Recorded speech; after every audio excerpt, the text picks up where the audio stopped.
Assalamualaikum warahmatullahi wabarakatuh.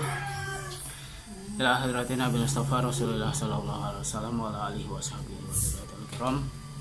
Khususan ila hadrati kisah Mesir Rasul Muhammad Mustafa Rasul Rasul wa khususan ila hadrati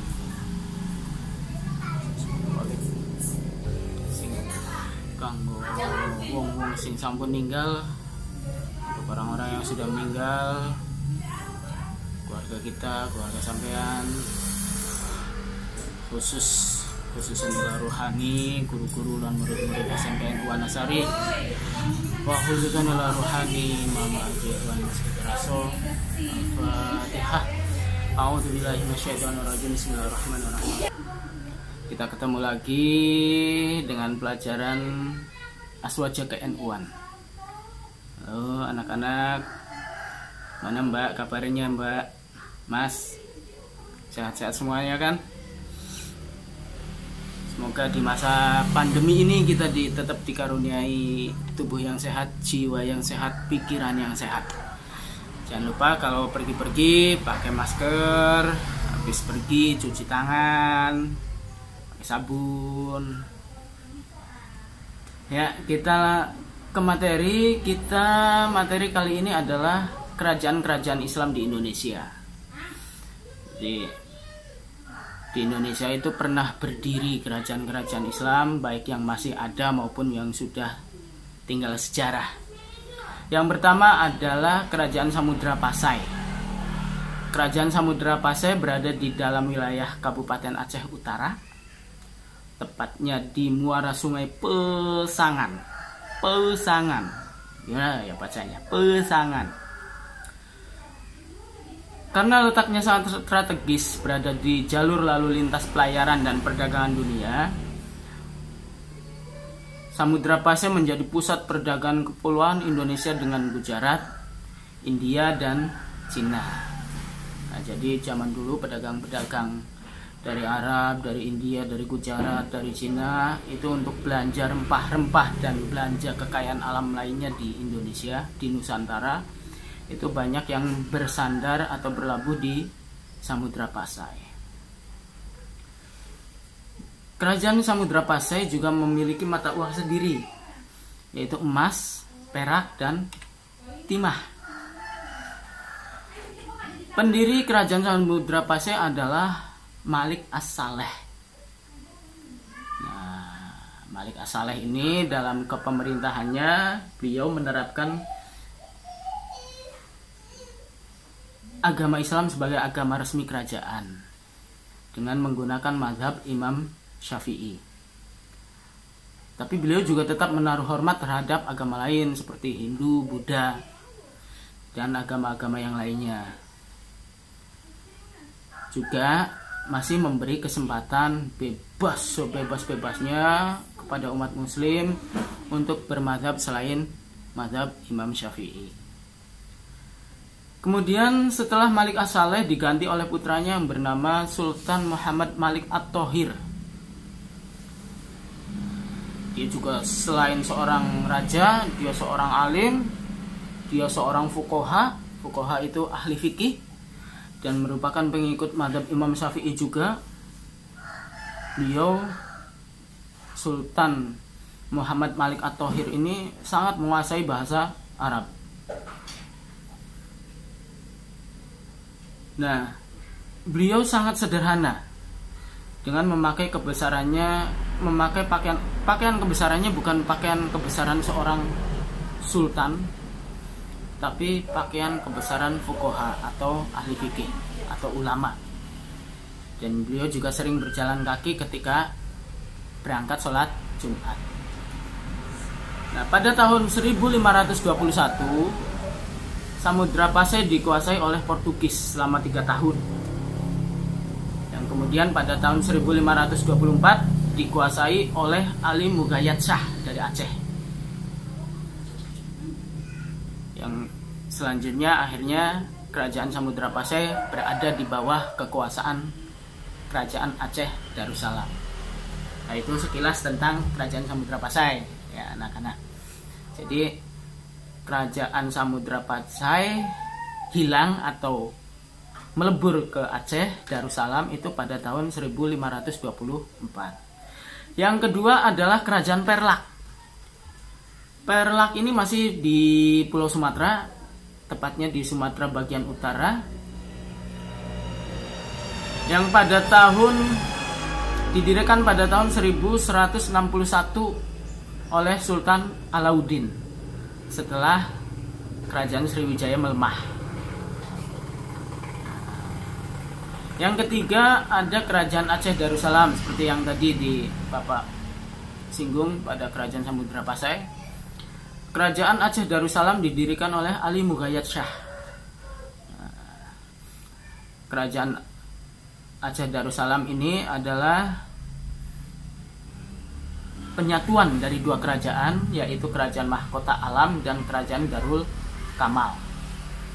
Maka setelah Kerajaan Samudra Pasai dan Malaka runtuh, Ali Mughayat Shah mendirikan Kerajaan Aceh Darussalam. Letaknya di mana ya? Otomatis letaknya di Aceh.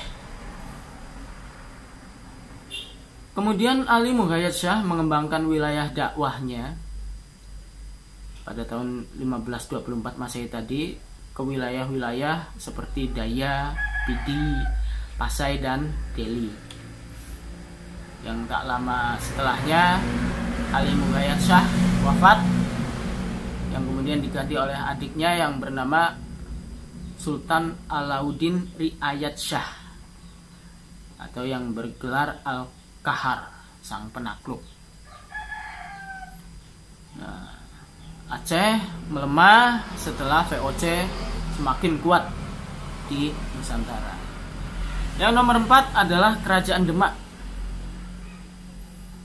Kerajaan Demak adalah kerajaan Islam pertama yang diyakini sebagai kerajaan Islam pertama di Pulau Jawa, di mana sebelumnya Demak adalah merupakan bagian dari Majapahit yang bernama Bintoro. Oleh Raja Majapahit yang waktu itu bernama Sri Kertabumi, Bintoro diberikan kepada anaknya yang bernama Raden Fatah untuk memimpin daerah Bintoro dan sekitarnya sebagai raja muda atau adipati, kalau sekarang mungkin sekelas kabupaten.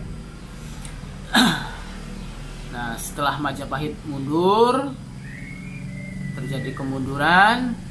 Raden Fatah atas dukungan para wali dan ulama-ulama tanah Jawa mendirikan kerajaan Islam, yaitu Kerajaan Demak.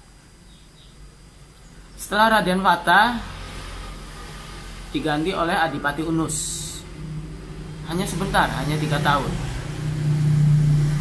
Cuman Adipati Unus ini walaupun sebentar, beliau berhasil mengadakan perlawanan untuk mengusir Portugis di Selat Malaka. Setelah Adipati Unus, beliau diganti oleh adik kandungnya, yaitu Sultan Trenggono. Nah, pada masa Sultan Trenggono inilah Kerajaan Demak mencapai masa kejayaannya sebagai pusat kekuasaan di Jawa dan juga pusat penyebaran agama Islam di Jawa. Setelahnya pecah. Kerajaan Demak pecah menjadi Pajang dan Jipang. Kerajaan Pajang didirikan oleh Joko Tingkir atau Mas Karebet pada tahun 1568 Masehi di Desa Tingkir. Mas Jaka Tingkir ini masih menantu Sultan Trenggono. Sultan Joko Tingkir ini mendapatkan gelar Sultan Adiwijoyo atau Sultan Adiwijaya. Nah, Pajang ini nggak berumur lama, hanya sekitar 10 tahun. Pada tahun 1686, Joko Tingkir diganti oleh anaknya yang bernama Pangeran Benowo. Nah, dari kerajaan Pajang inilah nanti akan muncul Kerajaan Mataram Islam. Nah, Kerajaan Mataram Islam ini berawal dari Ki Ageng Pamanahan. Atas beliau dianugerahi sebidang tanah yang terletak di Alas Mentauk atau Kota Gede kalau sekarang, daerah Jogja. Itu atas jasanya mengalahkan Aryo Penangsang. Pada tahun 1578, Ki Ageng Pemanahan membuat keraton di Kota Gede bernama Mataram, tapi masih di bawah kekuasaan Pajang. Nah, baru pada tahun 1584 Ki Ageng Pemanahan meninggal, diteruskan oleh putranya yang bernama Panembahan Senopati. Panembahan Senopati memindahkan pusaka kerajaan Pajang ke Mataram. Dengan dipindahkannya pusaka Pajang tersebut, maka Mataram sebagai penerus kerajaan Pajang dengan rajanya Panembahan Senopati. Panembahan Senopati diganti oleh putranya yaitu yang bernama Sultan Agung Hanyokrowati. Beliau meneruskan cita-cita ayahnya melawan penjajahan, yaitu beliau menjadi sultan itu tahun 1631 Masehi. Setelah Sultan Agung,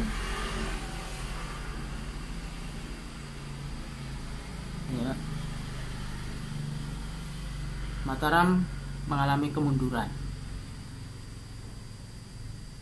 Yang tadinya berperang melawan VOC, penerusnya malah VOC atau Belanda, penerusnya itu malah bekerja sama dengan VOC Belanda, sehingga melahirkan Perjanjian Salatiga pada tahun 1757 Masehi, sehingga Mataram terpecah menjadi 4 kerajaan, yaitu Kasunanan Surakarta atau Kasultanan Ngayogyakarta, Kerajaan Pakualam, dan Kerajaan Mangkunegaran. 2 berada di Solo, 2 berada di Jogja.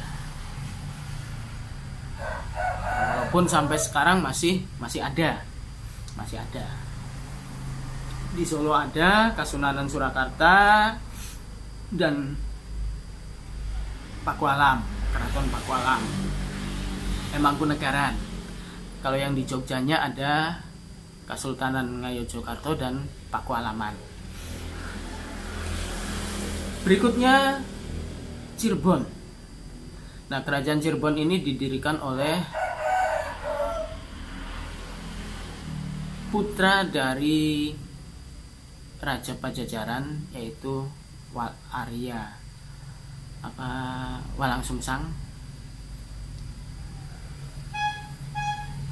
Sungsang atau berjuluk Ki Kuwu Sangkan, yang akhirnya diteruskan oleh menantunya sekaligus ponakannya, yaitu Syekh Syarif Hidayatullah, atau juga lebih dikenal dengan Sunan Gunung Jati.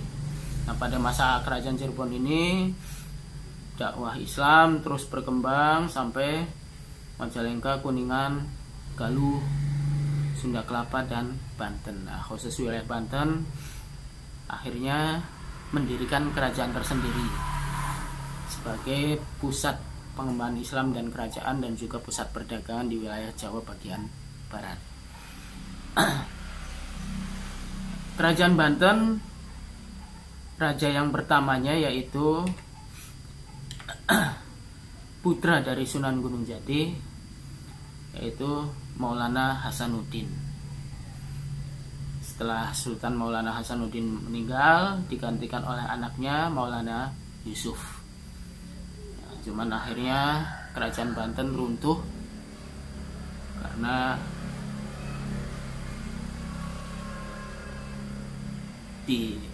dijajah oleh VOC Belanda. Walaupun mungkin struktur organisasinya sekarang masih ada, kerajaan Banten, kerajaan Cirebon juga masih ada, yang terpecah menjadi Kasepuhan, Kanoman, dan Kacirebonan. Kalau Cirebon terpecah menjadi 3, kalau Banten masih utuh, cuman ya sudah tidak punya keraton lagi. Keratonnya sudah hancur, hanya tersisa Masjid Agung Banten dan sisa-sisa keraton. Dan yang terakhir adalah Kesultanan Banjarmasin. Nah, sebelum Islam masuk, ada kerajaan Hindu yakni negara Dwipa. Nah, karena adanya perpecahan dalam keluarga, berdirilah kerajaan baru yang bernama Kerajaan Daha yang menentang kekuasaan negara Dipa. Atas bantuan Demak, negara Dipa dapat dikalahkan oleh Daha. Yang saat itu Daha dipimpin oleh Raden Samudra. Sesuai dengan janjinya dengan Demak, Raden Samudra masuk Islam. Kemudian ia dinobatkan menjadi raja di Banjarmasin dengan gelar Maharaja Suryanullah atau yang biasa disebut dengan Sultan Suryansyah. Lanjut, setelah Sultan Suryansyah meninggal, digantikan oleh anaknya yaitu Sultan Rahmatullah. Sultan Rahmatullah, pusat kekuasaan Jawa pada saat zamannya Sultan Rahmatullah, Demak terpecah dan pusat kekuasaan yang di Jawa berpindah ke Pajang. Nah, itu sejarah singkat kerajaan-kerajaan Islam di Nusantara. Sebetulnya masih banyak kerajaan-kerajaan Islam yang lainnya. Ada Ternate Tidore, terus di wilayah Sulawesi juga ada kerajaan Goa. Nah, nanti kalian bisa cari-cari sendiri lewat Google atau lewat apa saja tentang kerajaan-kerajaan Islam yang lainnya yang pernah ada di Nusantara. Terima kasih, itu materi pertemuan kita kedua, pelajaran Aswaja ke-NU-an untuk kelas 7. Kurang lebihnya Bapak mohon maaf, dan jangan lupa tetap sehat, jangan lupa pakai masker kalau keluar. Nah, nanti soal atau tugas akan Bapak berikan melalui halaman Facebook atau fanpage SMP NU Wanasari. Terima kasih. Billahi taufiq wal hidayah wal afu minkum wal inayah. Wassalamualaikum warahmatullahi wabarakatuh.